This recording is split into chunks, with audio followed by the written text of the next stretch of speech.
गुरुकुल महाविद्यालय सिकंदराबाद मंडी श्यामनगर में आज जब हम यज्ञ करते हैं तो ऑर्गेनिक मॉलिक्यूल्स की डेंसिटी जैसे जैसे वायु के अंदर बढ़ती है, एटॉमिक रेडिएशन से लेकर के इलेक्ट्रोमैग्नेटिक रेडिएशन पर्यंत 10% से लेकर। इसी प्रकार से इस यज्ञ के धूम्र से निकले हुए पार्टिकल्स को पहले हमने आईआईटी रुड़की में, पहले पतंजलि में हमारे पास मशीन नहीं थी तो हमने आईआईटी रुड़की में उसके प्रयोग करना शुरू किया था। ये यज्ञ के धूम्र के अंदर निकलने वाले जो पार्टिकल है उसकी हानिकारक है। सामान्य रूप से कोई भी पार्टिकल होता है उसको हम इनहेल करते हैं तो क्या कहते हैं, वो हमारे लिए हितकर नहीं होता है, हानिकारक होता है। पिता की ही रीति नीति पर चलते हुए समाज के लिए स्वागत की इस कड़ी में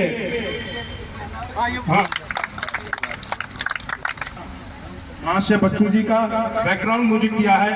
इनका भी हमारे मास्टर कविता जी को प्रतीक चिन्ह देकर शिकार भाइयों का भी स्वागत। हमारे प्रताप उपदेश नहीं वैदिक शिक्षा राम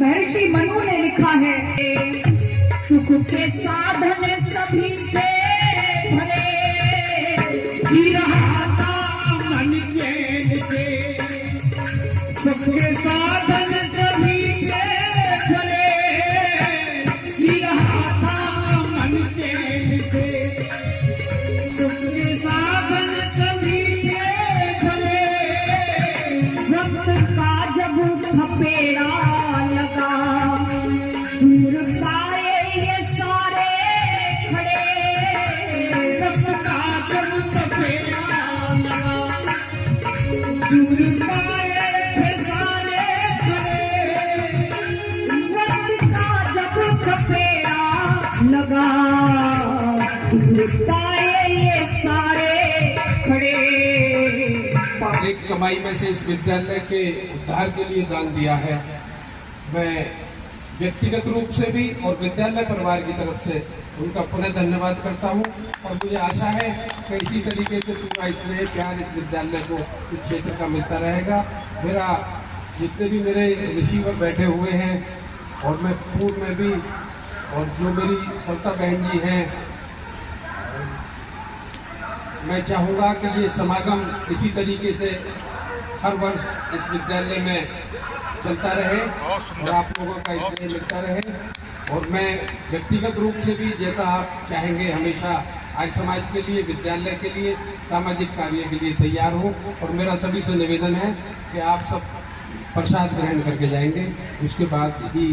गुरुकुल महाविद्यालय सिकंदराबाद मंडी श्यामनगर के अध्यक्ष ओमवीर सिंह भाटी एडवोकेट से खास बातचीत करते हैं।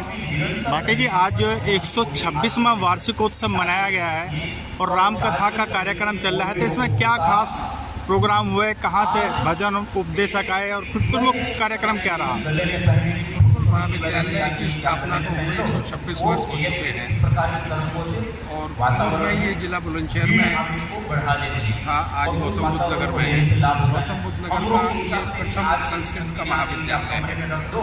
यहाँ से देश और विदेश के अनेकों छात्र अध्यापन कार्य करके गए हैं। साथ ही भगत सिंह जी की भी कर्मस्थली के रूप में इस विद्यालय को जाना जाता है। उनके गुरु सुखदेव जी इसी विद्यालय में उन्होंने रह करके जो स्वतंत्रता संग्राम की लड़ाई लड़ी, यहाँ से वार्ता में प्रकाशन होता था। यहाँ निःशुल्क निर्धन बच्चों को शिक्षा दी जाती है। मैं अध्यक्ष के रूप में इस विद्यालय का कार्य देख रहा हूँ। इस कार्यक्रम का आयोजन का है, प्रत्येक वर्ष इसका वार्षिकोत्सव मनाया जाता है। इस आयोजन में 5 दिवसीय कार्यक्रम रखा गया, जिसमें सुबह 5 बजे से योग का कार्यक्रम था और उसके अलावा 9 बजे प्रतिदिन यज्ञ इस विद्यालय में सुबह और शाम को संध्या का आयोजन होता है। 5 दिन बराबर यज्ञ और उसके पश्चात 3 बजे से 6 बजे तक जो सविता आर्य जी है वृंदावन से, उन्होंने राम कथा का वाचन किया है, वाचिका के रूप में कार्य किया है। आज अंतिम दिन है और ये इसका आयोजन आज विद्यालय के अलावा आर्य समाज गौतम बुद्ध नगर द्वारा भी किया गया। कुल कितने बच्चे इसमें अध्ययन कर रहे हैं? इस विद्यालय में लगभग 50 बच्चे हैं जो छात्रावास में रहते हैं और कुछ बच्चे हमारे ऐसे हैं जो नज़दीक के हैं। 100 से ऊपर की हमारी छात्र संख्या है जो अध्यापन कार्य करने के बाद चले जाते हैं। गुरुकुल प्रणाली एक तरह से लुप्त होती जा रही है देश में। एकमात्र ये विद्यालय है जो कि आज भी वट वृक्ष बना हुआ है। अब आगे की भविष्य की क्या योजना है? पूर्व में जो संस्कृत विद्यालय हैं उनके प्रति सरकारों का जो रवैया था वो निराशाजनक था, लेकिन इस विद्यालय में अलंकरण योजना एक सरकार के द्वारा शुरू की गई है। उसमें हमने आवेदन किया है। सभी औपचारिकताएं पूर्ण होने के पश्चात 50 लाख रुपए की स्वीकृति शायद हमें इस विद्यालय को मिल रही है और अध्यापन कार्य के लिए जो पिछले 15 वर्ष से कोई नियुक्ति नहीं हो पा रही थी, हमारे इस विद्यालय में 3 अध्यापकों की नियुक्ति भी सरकार द्वारा की गई है। तो मैं ऐसा महसूस करता हूँ कि अब संस्कृत की तरफ सरकारों का रुझान है। मैं बिना किसी लाग लपेट के शब्द का प्रयोग कर रहा हूँ और भारतीय संस्कृति और सभ्यता का मूल रूप में गुरुकुलों को बचाने के लिए गुरुकुल प्रणाली जो प्राचीन है उसको और विस्तार देने के लिए सरकार से क्या उम्मीद है, क्या मांग है? हमारी सरकार से ये मांग है कि संस्कृत एक बहुत ही उत्कृष्ट भाषा है और इसको हिंदी से भी उत्कृष्ट भाषा में माना गया है। जहाँ तक वैज्ञानिकों के भी विचार आ रहे हैं जो आज लैपटॉप पर ये सारी व्यवस्थाएं हैं, इसमें भी प्रथम स्थान संस्कृत का ही रहा है। तो सरकार से ये हमारी उम्मीद है कि अच्छे शिक्षक दिए जाएँ, जो जर्जर स्थिति में विद्यालय हैं उनका जीर्णोद्धार कराया जाए और जो अन्य सुविधाएँ हैं वो भी संस्कृत विद्यालय दी जाए और इसके प्रति जो लोगों की निराशा है उसको जागरूकता अभियान चला करके इन विद्यालयों को प्रमोट किया जाना चाहिए। आर्य वीर दल के उत्तर प्रदेश उपाध्यक्ष और पूर्व में आर्य प्रतिनिधि सभा के जिलाध्यक्ष रह चुके आर्य वीरेश भाटी से बातचीत करें। भाटी, आप भी यहाँ ये कार्यक्रम जो गुरुकुल में हो रहा है आज समापन कार्यक्रम है, इसमें भी आपने एक विशिष्ट अतिथि को तौर पर भाग लिया और आपने संचालन भी किया है। क्या विचार व्यक्त करना चाहते हैं? सर्वप्रथम तो मैं गुरुकुल के जो अध्यक्ष हैं मैं उनका हृदय से स्वागत करता हूँ और धन्यवाद और आभार प्रकट करता हूँ और ईश्वर से प्रार्थना करता हूँ कि गुरुकुल में इस बार जो 126वां कार्यक्रम आयोजन उन्होंने किया है बहुत ही सुंदर और भव्य पूरी तैयारी के साथ पूरे क्षेत्र में घूम के प्रचार प्रसार बहुत सुंदर तरीके से किया है। और ब्रह्मचारियों के लिए बीच में भी मेरी इनसे बात होती रहती है। उन्होंने उनका परिधान और खान पान की व्यवस्था बहुत जो गुरुकुल की आवश्यक जो मूलभूत सुविधाएँ हैं जरूरत है उन्हें बहुत ही हृदय से देख रहे हैं, बिल्कुल समर्पण भाव से कार्य कर रहे हैं। इनका बहुत धन्यवाद करता हूँ। और गुरुकुल जो है बहुत ही प्राचीन गुरुकुल है, जैसा बाबू जी ने बताया, और इसका गुरुकुल का जो इतिहास देखेंगे तो एक क्रांतिकारियों की भूमि रही है। बहुत सुचारू रूप से इसमें अनेक क्रांतिकारी तैयार हुए हैं। स्नातन यहाँ से निकलकर देश में उन्होंने मार्गदर्शन किया है, सनातन धर्म को आगे बढ़ाया है। गुरुकुल हमारा ये बहुत अच्छा है, शहरों के बीच में है और पूरे जिले में क्या मैं बता रहा हूँ कि पूरे उत्तर प्रदेश में संपूर्ण भारत में सबसे प्राचीन गुरुकुल है। स्वामी दर्शनानंद जी ने इसकी स्थापना करी है और आज बहुत अच्छा दिवस चल रहा है। पूरे क्षेत्र के लोग आए हुए हैं, बहुत ही हर्षोल्लास के साथ एक इसका जो आयोजन है इसको मनाया। भाटी जी, आर्य कार्यक्रम कहीं भी हो, चाहे मुर्शदपुर गुरुकुल का मामला हो, आप हमेशा बढ़ चढ़कर हिस्सा लेते हैं।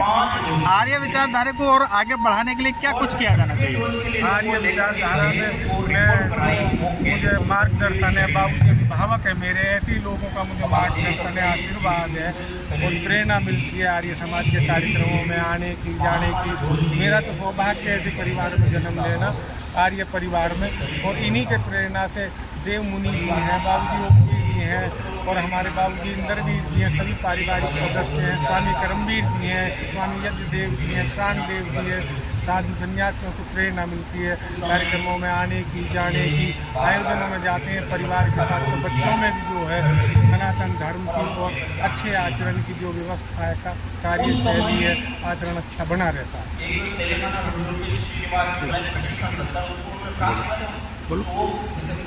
मैं एक संदेश और विशेष रूप से देना चाहूँगा क्षेत्र के लिए। ये गुरुकुल हमारा जो बीच में है बहुत ही प्राचीन गुरुकुल, बहुत ही सुंदर जगह है। मैं क्षेत्र के लोगों से आग्रह करना चाहूँगा कि इसमें अपने बच्चों को पढ़ाएं और इसमें जो आयोजन हो परिवार सहित आएँ और देखें आज के जो हमारा कल्चर है, आज का जो हमारा परिवेश है और जो परिवारों में वैमनस्यता आ रही है, गुरुकुलों में आकर के उनके आयोजनों में आकर साधु संन्यासियों के उपदेश को सुनकर, भजन में सुनकर, कथा में जो बहन जी ने अभी 5 दिन कथा सुनाई, इनमें आकर मैं समझता हूँ कि परिवारों का बहुत ही मार्गदर्शन मिलेगा और ये गुरुकुल उसमें बहुत ही दूरगामी परिवारों में जो एक साबित होगा। इसके आयोजनों में आकर जो कार्यक्रमों में भाग लेंगे, हिस्सेदारी लेंगे, तो मैं समझता हूँ परिवारों में वैमनस्यता और इनकी जो दर है वो बहुत घटेगा। भाटी, इस क्षेत्र की एक ऐसी शख्सियत पूर्व मंत्री चौधरी तेज सिंह जी की आप उत्तराधिकारी के तौर पर इस महाविद्यालय को लगातार सींचने का काम कर रहे हैं। सवाल ये है कि आज जो आधुनिक युग है उसमें लोग कॉन्वेंट की ओर बहुत बढ़ रहे हैं, लोग अपने बच्चों को कॉन्वेंट स्कूल में ले जाते हैं, जबकि जो प्राचीन संस्कृति है वो हमारी महाविद्यालय जो गुरुकुल है उनमें मिलती है। इसमें कैसे आप इसका प्रचार प्रसार करेंगे, क्या संदेश देना चाहते हैं जो लोग ज़्यादा से ज़्यादा ऐसे गुरुकुल विद्यालय में? मेरे पिताजी इस विद्यालय में मुख्य अधिष्ठाता के रूप में रहे और लगभग 30-40 वर्ष अध्यक्ष के रूप में रहे हैं। वर्तमान में मैं इसका कार्य देख रहा हूँ। जहाँ तक इन विद्यालय के मैं रुझान बढ़ाने की आपने कहा, तो संस्कृत में ही अध्यापन कार्य होता था, लेकिन अब सरकार के द्वारा भी जो NCERT के हमारे पाठ्यक्रम हैं वो इन विद्यालयों में भी लागू हैं और हमें अभी सरकार के द्वारा संस्कृत संस्थान के द्वारा कंप्यूटर भी दिए गए हैं, लखनऊ से हम लेकर गए हैं। तो सारे सब विषय भी अब इसमें पढ़ाए जा रहे हैं। विज्ञान है, राजनीति शास्त्र है, अंग्रेजी है, हिंदी है, मैथमेटिक्स है। तो अब हम और इसका प्रचार प्रसार करेंगे।